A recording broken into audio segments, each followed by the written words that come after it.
요한복음 16장 1절로 15절 말씀 교도하도록 하겠습니다. 내가 이것을 너희에게 이름은 너희로 실족하지 않게 하려 함이니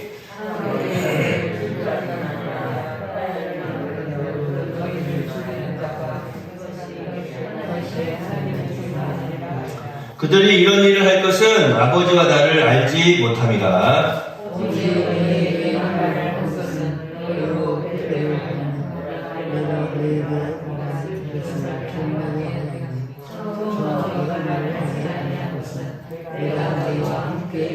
지금 내가 나를 보내신 이에게로 가는데 너희 중에서 나더러 어디로 가는지 묻는 자가 없고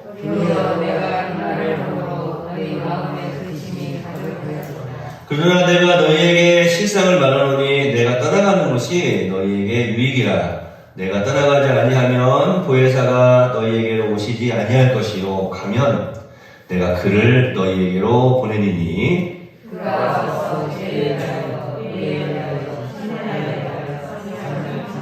죄에 대하여라 함은 그들이 나를 믿지 아니하며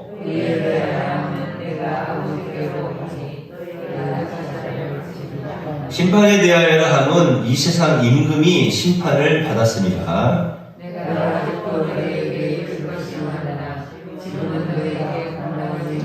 그러나 진리의 성령이 오시면 그가 너희를 모든 진리 가운데로 인도하시리니 그가 스스로 말하지 않고 오직 들은 것을 말하며 장래 일을 너희에게 알리시리라.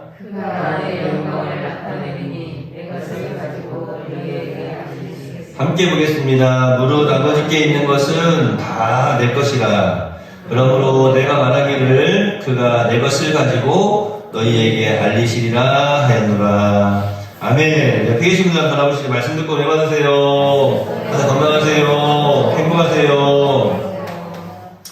우리가 지난 시간에 이 요한복음 16장 본 말씀을 가지고 이제 예수님께서 말씀하신 이 말씀 살펴봤죠. 사람들이 너희를 출교할 뿐 아니라 때가 이르면 무릇 너희를 죽이는 자 이렇게 말씀을 하시는데 죽이는 자가 있을 것이다 이렇게 말씀하시는데 이 출교에 대해서 잠깐 생각을 해봤어요. 지금 이 시대에 말하는 출교하고 그 당시 예수님께서 말씀하신 그 출교하고 너무나 다르다라는 거예요. 그러니까 예수님이 사시던 동네에서 출교는 곧 말 그대로 죽음인 거죠. 지금 우리 동네에서 사는 이 시대의 출교는 죽음입니까? 네. 사실은 그게 좀 그렇게 되는 부분도 있어야 돼요. 너무 잔인하지 않습니까? 목사님 그럴 수도 있지만, 왜냐면 너무나 이 신앙생활 하는 거, 또 이 교회에서 공동체 생활하는 거, 이런 것들을 가볍게 여겨버린다는 안타까움에서 드리는 말씀이에요. 조금 더 이 공동체의 이 교회의 중요성을 깨달아 알고, 내가 교회의 일원이다. 나는 교회. 사실 교회라고 하는 것은 여기는 예배당이고, 교회는 지금 여기 있는 우리 무리가 교회 아닙니까? 예수를 주로 시인하는 무리. 그게 교회예요. 그러니까 예수를 주님으로 시인하는 이 무리 가운데 있다라고 하는 것을 정말로 굉장히 큰 영광으로 생각하고 감사함으로 느껴야 되지 않겠습니까? 팀워크이라고 하는 말이 있잖아요. 팀워크. 근데 그 팀이 강한 팀이잖아요. 그러면 강한 팀일수록 그 팀워크가 아주 그냥 끈끈하게 뭉쳐지는 거죠. 아주 강력한 힘을 발휘하고 있는 거죠. 그리고 어떻습니까? 그들이 가지고 있는 자부심은요, 어디 내려가도 진짜 이거는, 저 정도까지야? 할 정도로 큰 자부심을 갖고 있지 않습니까? 우리 네월 교회의 이 영적인 팀워크가 어느 정도 되는지 한번 여러분 스스로 한번 적응을 한번 해보세요. 여러분 네월 교회 성도인 것을 자랑을 여기십니까? 주일날마다 우리가 네월 교회! 우리 교회! 네월 교회! 좋은 교회! 외치고 있는데 정말 네월 교회가 좋은 교회고 나의 교회인지 우리 교회인지 제가 한 번은 우리 장로님들께 그런 말씀도 드렸던 적이 있어요. 기도에 대해서 말씀을 드리면서 혹시라도 기도하면서 이 교회가 이런 표현을 쓰지 마십시오. 제가 그런 부탁을 한번 드렸던 적이 있지 않습니까? 성도들한테 그랬죠. 이 교회가 그러지 마시고 이 교회 그러면 조금 나하고는 상관이 없는 교회인 것 같아요. 그래서 우리 교회가 이런 표현을 씁시다. 거기서 이 우리라고 하는 말은 내가 속해 있도록 하는 거예요. 함께하고 있도록 하는 거예요. 여러분, 내월교회, 내가 내월교회다라고 하는 것을 자부심을 가지시기 바랍니다. 그러니까 그런 의미에서 말씀드리는 거예요. 그런데, 지금 이 시대에서는 교회에서 어떤 잘못을 저지르고, 말씀에서 정말 너무나 벗어난, 그래서, 징계를 해야만 하는 그러한 상황이 되더라도, 그냥 많이 이렇게 덮어주고, 또 감싸고 가는 경우들이 많이 있어요.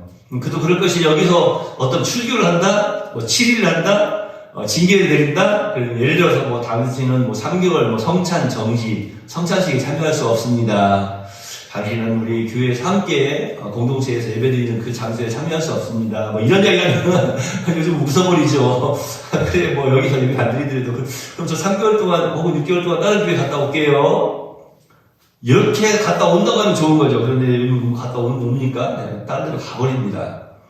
그러면 그 교회에서 이 사람이 어떤 사람인가 살피고, 이 사람이 지금 3개월 혹은 6개월 정직을 당한 상태입니다라고 하는 것을 알면, 거기서도 성찬 금지를 하고 예배를 드리지 못하게 하는, 함께 예배하지 못하는 그런 어떤 벌칙을 따라야 하는, 그런 내용들이 교회들끼리 좀 연합이 되어서 연결이 되어져 있어야 돼요. 그래야 어떻게 보면 한 말씀 가운데서 바른 양육이 되거든요.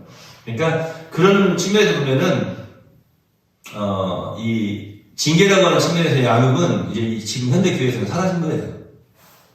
그러다 보니까 이 출교라고 하는 것이 그 당시 예수께서 말씀하시는 너희가 너희를 출교할 뿐만 아니라 너희를 죽이는 자가 이렇게 이야기를 합니다.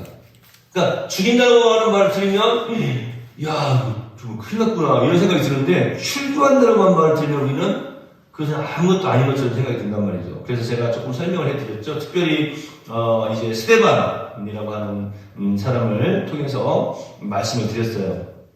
이 스데반이 이제 회당에서 이야기를 할 때에 그 이야기를 하면 그 이야기가 어떤 이야기였습니까? 다른 이야기 다 떠나서 예수님은 그리스도라고 하는 그 고백이었어요. 예수님이 나의 구주입니다라고 하는 그 고백을 하면 나는 지금 출교를 당한 내가 이제 이 회당 밖으로 나가게 되면 나는 돌에 받아서 죽게 될 것이다라고 하는 것을 알고 있었다라고 하는 것이죠. 그냥 무조건 그 말 하고도 나는 괜찮을 거야 하면서 나갔던 게 아니에요. 그 말을 하는 순간 나는 예수님은 나의 구주입니다라고 하는 것을 말하는 순간 출교를 당한다. 그러니까 예수님께서 오늘 너희를 출교할 뿐만 아니라 때가 이르면 너희를 죽이는 자가 이렇게 말씀하고 계시는데 사실은 유대인들에게 있어서는 예수님이 사시는 그 동네에 사는 이 사람들, 오늘 이 말씀을 듣는 제자들, 이들에게 있어서 출교라고 하는 것은 죽음이었던 거예요. 그냥 죽음. 그러니까 어떻게 보면 그냥 회당에서 나와서 출교를 당하고 회당에서 나와서 돌에 맞아 죽는 것이 어떻게 보면 더 행복이라고 하는 표현이 그런가요? 더 행복할 수도 있어요. 왜냐면 출교를 당하고 난 다음에는 죽지 않고 살아가는데 사는데 생명은 붙어 있는데 이거는 사는 게 아닌 거죠. 그냥 완전히 그냥 홀로 있는 거예요. 이 출교에 대해서 우리는 이 잔다르크라고 하는 그 여성이 사실은 그냥 어떤 한 나라의 뛰어난 어떤 영웅으로 그냥 떠오르고 정치적인 어떤 그런 지도자로 떠올랐다 이렇게 생각을 하고 있는데 사실은 이제 이 십자군 전쟁과 연관이 되어져서 굉장히 이제 어떻게 보면 나중에는 마녀라고 화형을 시키려고 하고 그러지 않습니까? 그런데 이 여성이 어떤 신앙적인 그런 고백을 했는데 이런 고백을 함께 했어요. 하나님과 함께 홀로 있는 편이 더 좋다. 이 출교라고 하는 거, 그러니까 기독교에서 종교 재판을 하고 그러면서 이제 완전히 따돌림을 시키고 나중에 마녀라고까지 이제 이렇게 이야기를 할 때에 마녀라고 말하면 이제 거기를 이제 화형식을 거행해가지고 태워 죽이지 않았습니까? 그 당시에는. 그런데 그때 이 온갖 능력을 다 뒤집어 쓰고 있는 이 잔다르크가 그런 이야기를 했어요. 때로는 홀로 하나님과 홀로 있는 편이 좋다.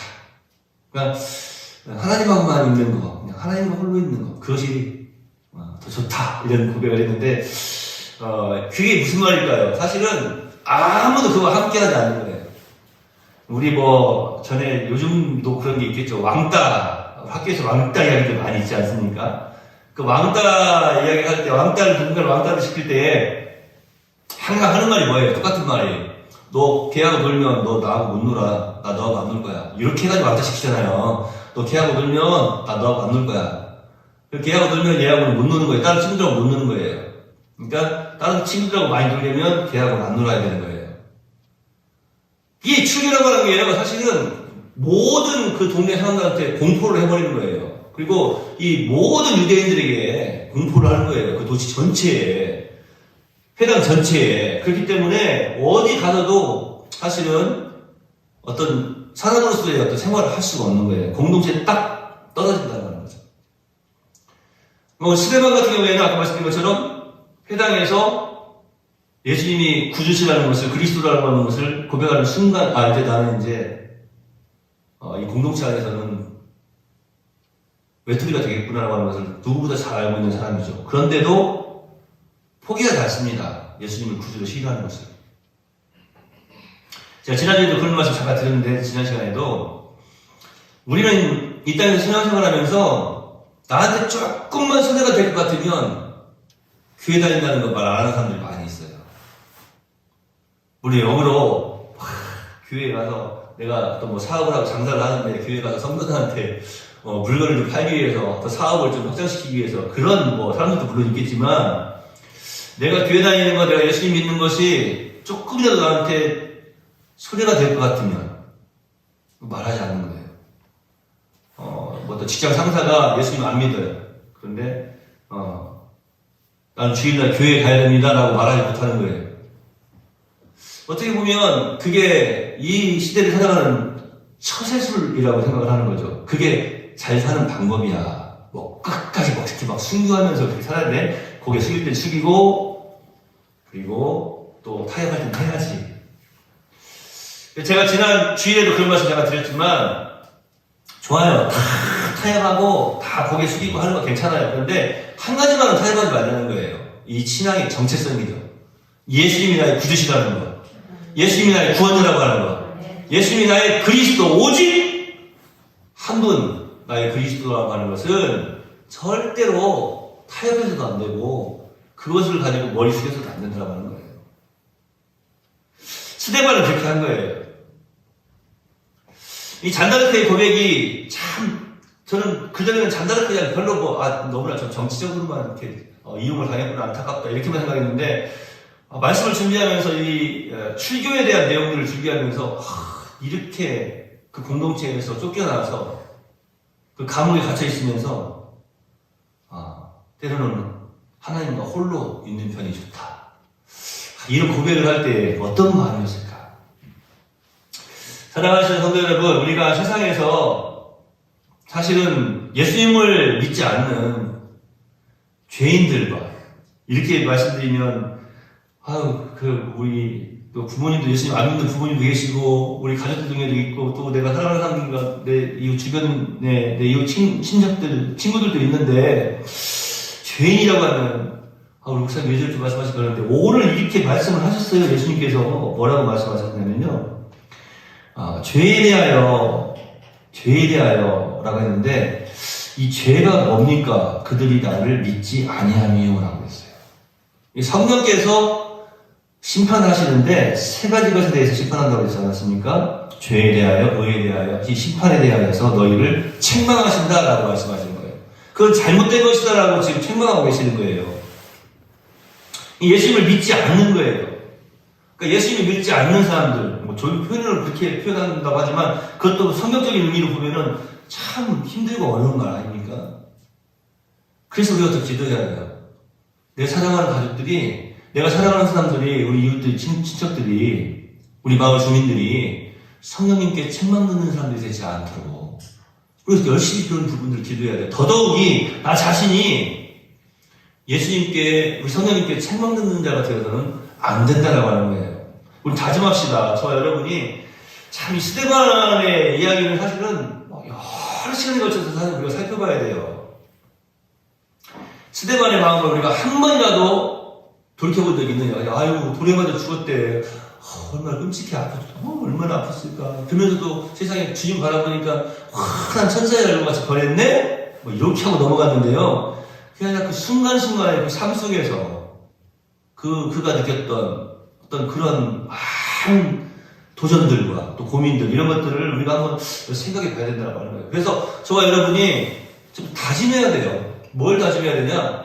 우리 정말 이 땅에 살아가면서 평생 동안 죽는 그 순간까지, 아니 그 일로 인해서 죽더라도, 물론 그것도 영광스러운 또 일이겠죠. 그 승교의 바다에 들어간다는 것은, 정말 예수님이 나의 그리스도라고 하는 것은 절대 타협하거나 그것을 놓치지 말아야 된다고 하는 거예요. 이런 고백. 그래서 성령님께 책망듣지 않는 이런 삶을 우리가 살아드려야 된다고 하는 거예요.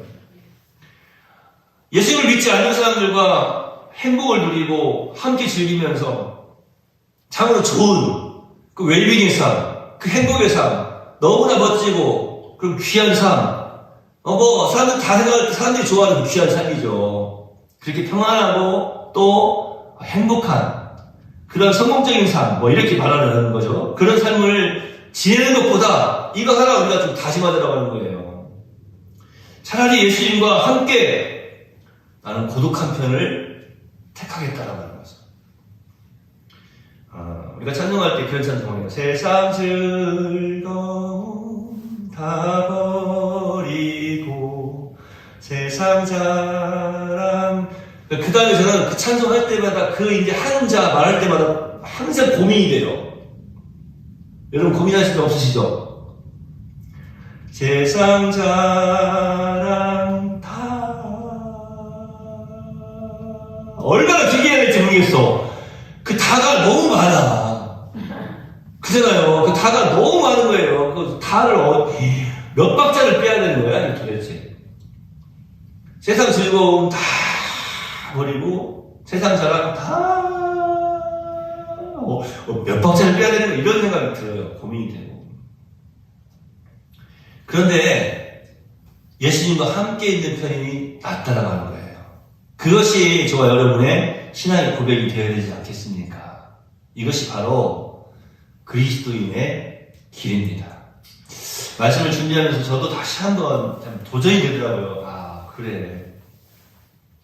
자꾸 예수님 믿는다고 하면서, 예수님 나의 구주라고 하면서 자꾸 세상과 타협하려고 하고 자꾸 타협하는 그런 생각들을 막 하고 있는 거예요. 다시 한번 나 스스로에게 영철 목사야, 너는 성령님께 책망받는 자가 되지 말아라.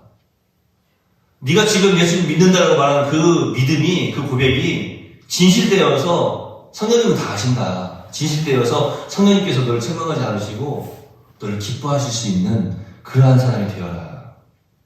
그게 바로 그리스도인이 아니겠습니까? 우리 네월 성도들이 그러한 그리스도인 되기를 소망합니다. 이스라엘 공동체로부터 쫓겨난다 하여도 예수님과 함께 가는 길이기 때문에 예수님의 제자들은 기쁨으로 그 길을 갔습니다.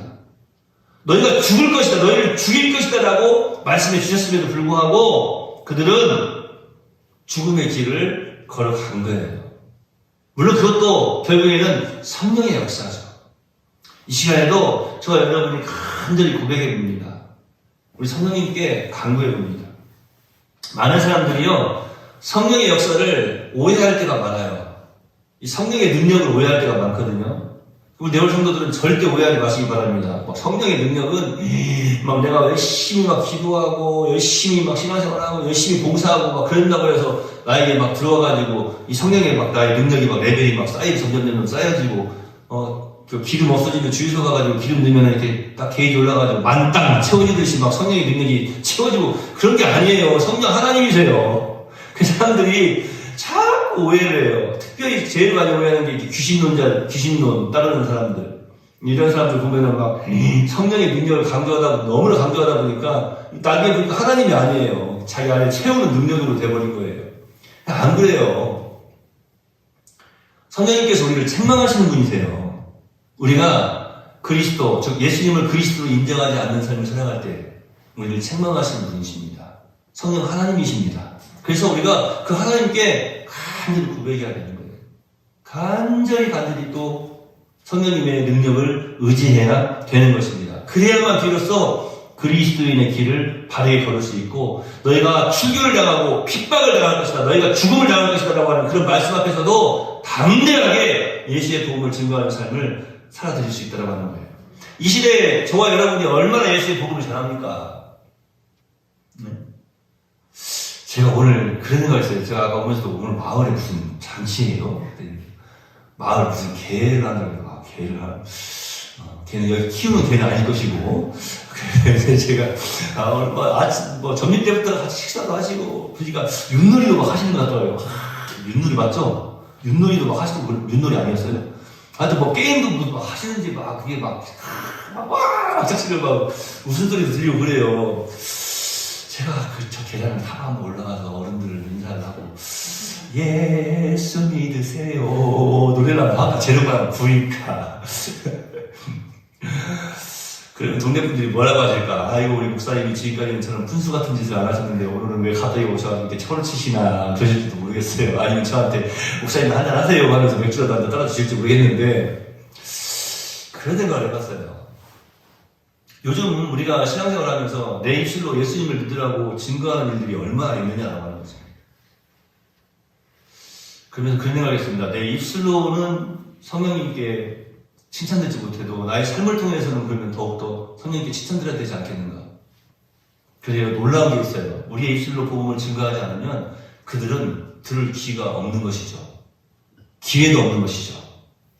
우리의 삶을 통해서도 물론 증거가 되지만 가장 중요한 것은 우리 입술을 통해서 그들에게 예수님을 전해야 된다고 하는 거예요.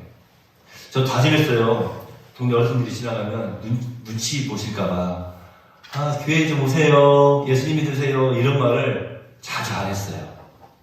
그런데 다짐했어요. 이제 지나가면 안녕하세요만 하는 게 아니라 교회에 오세요. 예수님 믿으세요. 이렇게 말을 하려고 해요. 그러면 이제 지금 그때부터 전쟁이 시작되고 핍박이 시작될 수도 있어요. 다짐해야죠. 각오해야죠. 우리 권사님들 어떠세요? 네, 마을에서 모이면 그런 소리 여기서 하지 마! 그럴 수 틀림없이 있어요. 그죠? 그래서 우리가 더 이제 우리 행실이 바르게 되고 교회 다니는 사람이 더하네 이런 말 듣지 않으려고 더 애쓰고 노력하지 않습니까? 사실은 말 한마디도 조심하고. 그런데 기회를 봐서 기회를 주시라고 하면서 성령님께서 역사해 주세요라고 하면서 이게 우리가 전해야 됩니다. 지혜롭게. 어떻게 교회를 다니고 예수님을 믿으면 어떻게 우리가 평안을 누리고 어떤 행복을 누리는지를 지혜롭게 전해야 돼요. 가족에게도 마찬가지입니다. 성령님께서 역사해 주시라고 간절히 우리가 간구해야 돼요. 성령님께서 역사하시지 않으면 절대로 안 돼요. 엄마 아빠가 우리 딸을 얼마나 사랑해요. 정말 사랑하잖아요. 눈에 넣어도 아프지 않은 그런 딸이잖아요. 그런 자녀들이잖아요. 그런데도 딸은 다 해줘주시는데 예수님 믿으라고 하는 말에는 잠깐만 하면서 자꾸 미루시거든요. 그게 왜냐면 성령의 역사를 우리는 더 의지할 수밖에 없는 거예요. 저 여러분이 오늘 다짐합시다. 정말 우리가 그리스도인의 길을 걸어야 되지 않겠습니까? 세상 앞에서, 특별히 사람들 앞에서 예수님이 나의 구주이신 것을 절대로 숨기거나 감추려고 하지 마시고 자신있게 드러내시기 바랍니다. 성령님께 책망 듣는 삶을 살아가는 것이 아니라 정말로 성령님께 칭찬 듣는 그런 믿음의 삶을 살아드릴 수 있도록. 그래서 우리를 통하여서 예수 믿는 많은 사람들이 내가 당신으로부터 그리스도의 빛을 받아서 나 또한 예수님이 나의 그리스도이심을 지금 고백하게 하셔서 정말 감사합니다. 너무나 감사합니다. 이렇게 우리에게 감사와 또 감사를 표현할 수 있는 그들이 되어지기를 소망해 봅니다. 이것을 위해서 우리가 우리 성령님을 간절히 의지해야 됩니다. 저 여러분 포기하지 마시고 사람들 앞에서 더욱더 예수님이 그리스도이심을 분명히 하는, 공동체로부터 쫓겨난다 하여도 예수님이 그리스도이심을 분명히 하였던, 생명을 잃어버리고 돌에 맞아 죽는 그 순간에도 예수님을 바라보았던 제자들과 스데반을 바라보면서 우리 또한 이 땅에서 이 사탄이 얼마나 지금 교묘하게 우리를 지금 집어삼키어 가고 있는지 몰라요. 물론 구원과는 상관이 없는 일이죠. 그러나 우리를 자꾸 넘어뜨리게 하고 우리를 자꾸 나태하게 만듭니다. 그저 괜찮지 하면서 타협하게 만듭니다. 이러한 때에 우리가 깨어있지 않으면 어떻게 되겠습니까? 얼마나 앞으로 남으셨어요? 장로님 앞으로 몇 년 더 이 땅에 사실 겁니까? 우리 선생님 앞으로 몇 년 더 이 땅에 사실 거예요. 또 젊은 또 이제 신혼부부들한테 앞으로 몇 년 남다고 좀 실례인 것 같고. 자, 그러나 우리에게 이 땅에 남아있는 시간이 얼마인지 모르지만 오늘 이 시간부터 정말로 참된 그리스도의 길, 그래서 우리 성령님께서 기뻐하시는, 칭찬하시는 그 길을 걸어갑시다. 옆에 계시고 걸어갑시다. 당신은 예수 그리스도인입니다. 하나님 감사합니다. 스데반을 죽일 때 보니까 그들이 자신들 공동체 내에서 그를 쫓아냈습니다. 자신들과 다르기 때문이었습니다. 예수님을 그리스도로 구주로 믿지 않는 그들은, 성령님의 인도하심을 따르지 않는 그들은 스데반을 받아들일 수가 없었습니다. 그들과 함께 있을 수가 없었습니다. 그렇습니다. 빛과 어두움은 하나가 될 수가 없습니다. 그러나 우리는 빛입니다. 빛의 자녀들입니다. 예수님을 그리스도로 믿는 자들입니다. 아무리 칠흑 같은 어둠 속에서도 예수 그리스도인답게 참 빛을 발하는 복된 여기 있는 주의 백성들이 다 되도록 인도해 주시옵소서. 그리스도인의 온전한 삶을 살아들이기 위해서 성령님의 이제 인도하심을 간절히 사모합니다. 주여, 나의 힘으로 하지 못하고 또 나의 힘으로 말할 수 없고 행동할 수 없고 살아갈 수 없는 많은 일들이 우리에게 있습니다. 이러한 때에 더욱더 지혜 주시고 성령님께 책망 듣지 아니하는, 성령님께 칭찬 듣는 귀한 삶을 살아들이기를 소망합니다. 역사하여 주시옵소서. 나의 힘으로가 아니라 성령의 능력으로, 아니면 성령께서 역사하시는 대로 이제 순종하며 나아가는 충만한 주의 백성들이 다 되도록 인도해 주시옵소서. 어둠 함께 돌아올 가끔도 주의 이름을 지키시고 평안케 해 주시기를 소망하오며 예수님의 이름으로 걸어가신 아버지 하나님께 기도하옵나이다. 아멘. 하늘에 계신 우리 아버지여, 이름이 거룩히 여김을 받으시오며 나라 임하옵시며 뜻이 하늘에서 이룬 것 같이 땅에서도 이루어지이다. 오늘날 우리에게 인도와 양식을 주옵시고 우리가 우리에게 죄 지은 자를 사하여 준 것 같이 우리 죄를 사하여 주옵시고 우리를 시험에 들게 하지 마옵시고 다만 악에서 구하옵소서. 그 나라와 권세와 영광이 아버지께 영원히 있사옵나이다. 아멘.